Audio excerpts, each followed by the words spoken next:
সূরা আল গাশিয়া। বিসমিল্লাহির রহমানির রহিম। রহমান রহিম আল্লাহ তাআলার নামে। হাল আতাকা হাদিসুল গাশিয়া। তোমার কাছে কি অপ্রতিরোধ্য ও চতুর্দিক আচ্ছন্নকারী বিপদের কথা পৌঁছেছে? ওয়াজুহু ইয়াওমাইযিন খাশিআ। সে বিপদে কিছু লোকের চেহারা হবে নিম্নগামী। আমিলাতুন নাসিবা। হবে ক্লান্ত ও পরিশ্রান্ত। তাসলা নারান হামিয়া। তারা সেদিন ঝলসে যাওয়া আগুনে প্রবেশ করবে। তুসকা মিন আইনিন আনিয়া। ফুটন্ত পানির কুয়া থেকে এদের পানি পান করানো হবে।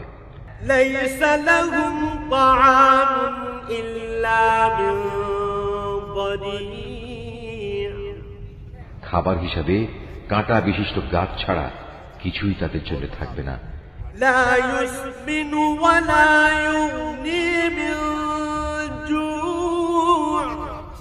এই খাবারটি যেমন তাদের পুষ্ট করবে না, তেমনি তাদের ক্ষুধাও মিটবে না। ওয়াজুহু ইয়াওমাইযিন নাইমা। এর পাশাপাশি আবার কিছু চেহারা থাকবে আনন্দোজ্জ্বল। লিসাইহা রাদিয়া। তারা সেদিন তাদের চেষ্টা সাধনার জন্য ভীষণ খুশি হবে। ফি জান্নাতিন আলিয়া। তারা থাকবে আলিশান জান্নাতে। লা তাসমাউ ফিহা লাগিয়া। সেখানে তারা কোনো বাজে কথা শুনবে না।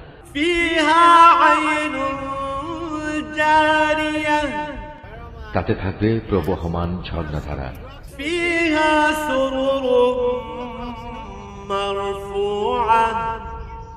এতে থাকবে সুসজ্জিত উঁচু উঁচু আসন। ওয়া আকওয়াবুম মাওদুআ। সাজানো থাকবে নানান ধরনের পানপাত্র। ওয়া নামারিকু মাসফুফা।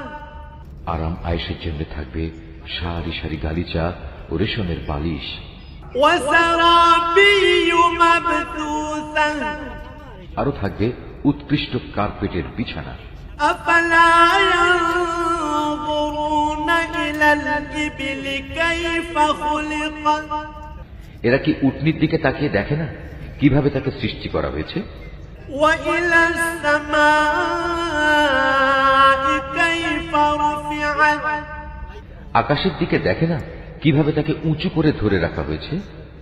ওয়া ইলাল জিবালি কাইফা নুসিবাত। পাহাড়গুলোর দিকে দেখে না কিভাবে জমিনের বুকে তাদের দাঁড় করিয়ে রাখা হয়েছে? ওয়া ইলাল আরদি কাইফা সুতিহাত।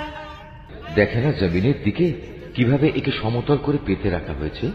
ফাযাক্কির ইন্নামা আনতা মুযাক্কির। তুমি তাদের এ কথাগুলো স্মরণ করাতে থাকো, কেননা তুমি তো শুধু উপদেশ দানকারী মাত্র। লাস্তা আলাইহিম বিমুসাইতির। তুমি তো এদের উপর বল প্রয়োগকারী দারোগা নও। ইল্লা মান তাওয়াল্লা ওয়া কাফার। সে ব্যক্তির কথা আলাদা যে হেদায়েত থেকে মুখ ফিরিয়ে নেবে এবং যে আল্লাহকে অস্বীকার করবে।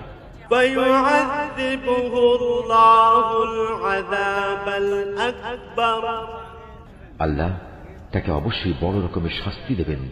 ইন্না ইলাইনা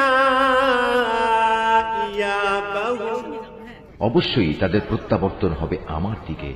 সুম্মা ইন্না আলাইনা হিসাবাহুম। অতঃপর তাদের হিসাব নেওয়ার দায়িত্ব থাকবে সম্পূর্ণত আমার উপর।